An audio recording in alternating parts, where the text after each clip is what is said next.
All right. Welcome to Cleaning Company Blueprint. And today we're going to talk about the truth of starting a cleaning company. So the insides, the outsides, everything in between, and what it's really like to actually start a cleaning company when you don't know anything about this business. Yep. So chances are you found us, you were doing some research, you typed it into YouTube, how to start a cleaning company or how to scale a cleaning company, how to grow a cleaning company, any of those, and then you found us. And so we really are here to share what it's really like. Starting with, it takes time. It does. Yeah. It takes time. And that's why, Rohan and I always say, like, come with this with the mindset of you're going to give it a full year. You're going to Mm. dedicate a full year to this. Obviously, if things aren't working out in 6 months from now, that's a different conversation. But plan to give yourself that amount of time because it does take time to acquire recurring customers. It does take time to learn the business. There's pros and cons with every business. But with this business, obviously, you don't have the cons of needing a brick and mortar space where you have a lease. It's not like an e-commerce business where you're buying inventory. We don't have those cons, but we also, it's not typical to earn $30,000 in revenue your first month. I mean, that doesn't really happen. Oh, You'll do a couple thousand and then you'll do a couple thousand more and then you'll do 10,000 and then 15, 20, etc. It yeah. just does take some time, to grow these businesses. And you need to make some mistakes along the way, right? Yeah. Like your mistakes that you make are important. They're necessary because then you know what not to do. And the thing with the cleaning industry, I do find, Kevin, that a lot of people seem to think this is easy and that they can do it while they work full time, that this can be a side hustle. And certainly a lot of people that we coach and a lot of people we work with do exactly that. They have to work full time to pay their bills and then they start their cleaning business as a side thing, but then they kind of end up on the struggle bus. What would you say to them about like how to get off the struggle bus or how to remember it's a process? It's not something that's going to happen today. Yeah, I mean, look, there's no easy answers because the answer is it takes work. Um, It does. it takes, you do have some benefits, right? So if you get off of work at 5 o'clock, you're able to take calls after 5 o'clock. When a lot of established businesses are no longer taking phone calls. Good point. So you have to learn like what your advantages are going to Mm, be. But it does take work. You come yeah. home from work, you're tired, you don't want to work, but this is kind of where, the magic happens. I love what Rohan said when I did a hot seat call with him, I think last month or the month before. I asked him what it was like his first year of starting. And for anybody watching this, Rohan is kind of, how do I say this without having Rohan's ego?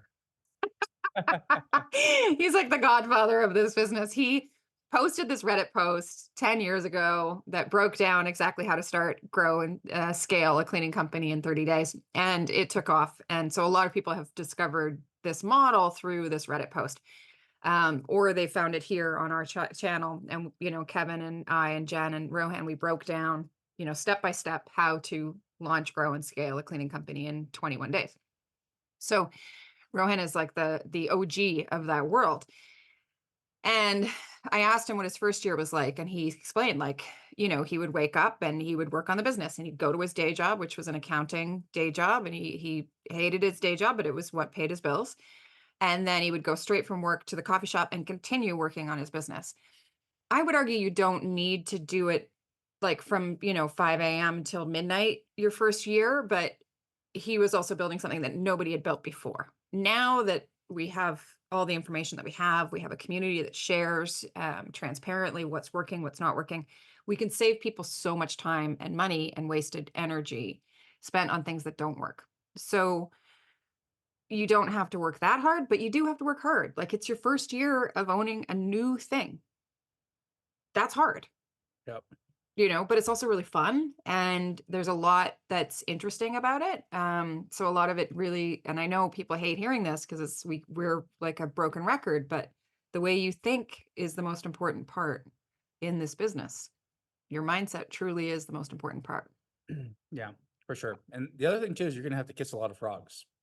So you're gonna learn, and that goes both ways with both clients and your service providers, your teams. Yeah. I had horror stories in the beginning.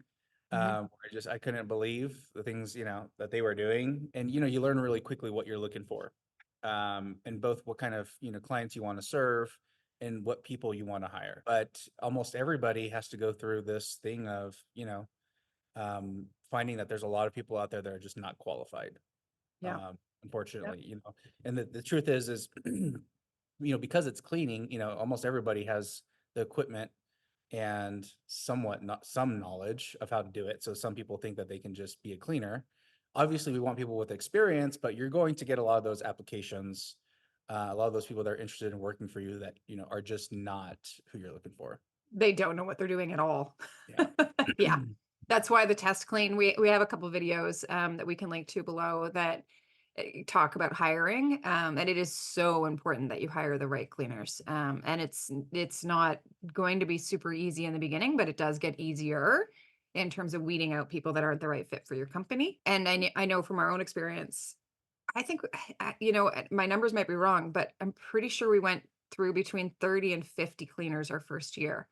That doesn't mean 30 and 50 cleaners are out cleaning every single day. It's been 3 years now, and we have 12 solid cleaners on our team. So to get those 12, I had to go through a ton of cleaners that weren't the right fit. And I know, my father's generation from the business world would say something like hire slow, fire fast. That was an expression that they would use. And I would actually argue hire fast, fire fast. I was thinking the same thing. And actually, in practice, I hire fast and I fire slow because I do give the cleaners some chances. I do believe that they're trying their hardest, and sometimes it just takes time. And it might be my systems that are broken that I need to be the leader I want or that I wish I had had in my life, in all the jobs I've had. Yeah. So, I mean, some of my best cleaners, the way that they approached wanting to work for me, I think a lot of companies would have overlooked them. Yeah. Broken English. I mean, Oh, just absolutely. spelling Yeah. mistakes. And I mean, Yeah. they were just the best people to work with. Yeah, and So they have to finish by 3 because they've got to kick up their kids from childcare, and no other cleaning company will hire them because it's like, "No, you gotta work till 5." Well, that's yeah, ridiculous. Most of my cleaners are exactly like that. Or, one thing that is really important to remember is that this is not usually a lifetime career for people. Physically, they burn out. Mentally, they burn out. And it makes sense. Like, you're using your bodies inside other people's homes day in and day out. And so knowing that, you might have a good cleaner for a year or 2, and they might want to go back to school. And that's a yeah, good thing. You don't have to penalize them for that. It's like, oh, good for you. You're up leveling your life. I really love that for you. Thank you for giving me notice. You work together, and it can be a really wonderful space to be in. It can also be hard. Like, you've got, yeah. people that might be taking advantage. The other thing I think we need to talk about is the nightmares. So I have one that I heard about within our community. A new cleaning business owner started up, and she didn't make sure that her cleaners had insurance. Cleaner goes out. It's a first time client. She sets a laundry basket on top of the stove. She's obviously doing laundry for the client. She moves around, she does things in the kitchen. She accidentally turns the burner on. You know where I'm going with this. Kitchen lights on fire. Now she has this new business owner has a new cleaner that's gone out, a new client that's obviously going to be irate, and reaches out to our community and says, "What do I do?" And everybody jumps in and says, "Well, you call the insurance company." And she's like, "I didn't make the cleaner get insurance." It's like, "Oh, honey." There are certain things we want you to work on really quickly, and there's other things we want you to be really smart about. Getting insurance to protect yourself and your cleaners is obviously really important, you guys. Like, Yeah. so it is an important thing to remember. I think people think about how there's so many cleaning companies in their city, right? How many times do you hear that, Kevin? Like, no, my city's saturated. There's Yeah. no room for another cleaning company. That's not true. In any city, there's room for another cleaning company that is very good. There Yeah. are so many that aren't great. I mean, I wouldn't be surprised if the number of companies that have insurance, like actual insurance, is 10%. Yeah. I would not be surprised. Yeah. Yeah, and I know that just from dealing with our cleaners and having them be like, "Yeah, yeah, I've got it," and then checking and being like, "No, you don't." Yeah. And I'm not sending you out until you have the proper insurance. It's a really important piece of running a successful cleaning company. And in our case, we use contractors. They're the best cleaners in our city. That's why we use them. Yeah. And so they need to have their own insurance and they don't know that they need to have it. So it's our jobs to make sure that they understand why they need it, how to get it. We use Foxquilt. The link will be below because they do monthly payment plans so that cleaners can't really say they can't afford it. It's less than 1 hour's pay for them Yeah. to get the insurance, whatever city they're in. So Mhm. there's no excuses to not have it. And then the other thing that's really important to remember, so we use Stripe. It integrates with ConvertLabs, which is the software we use. And the way it works is clients can put down a Visa, MasterCard, or American Express. A hold will go on their card the day before the clean to make sure they have the funds. Then the cleaners go out, they do the job, then we hit charge card. Then the money appears in our business bank account. Usually in the beginning, I think it's 7 days. Is that right? Initially on Stripe, it's 7 days, and then it goes down to 2. Okay. So then it And goes down those to are two business days. business So days. Right.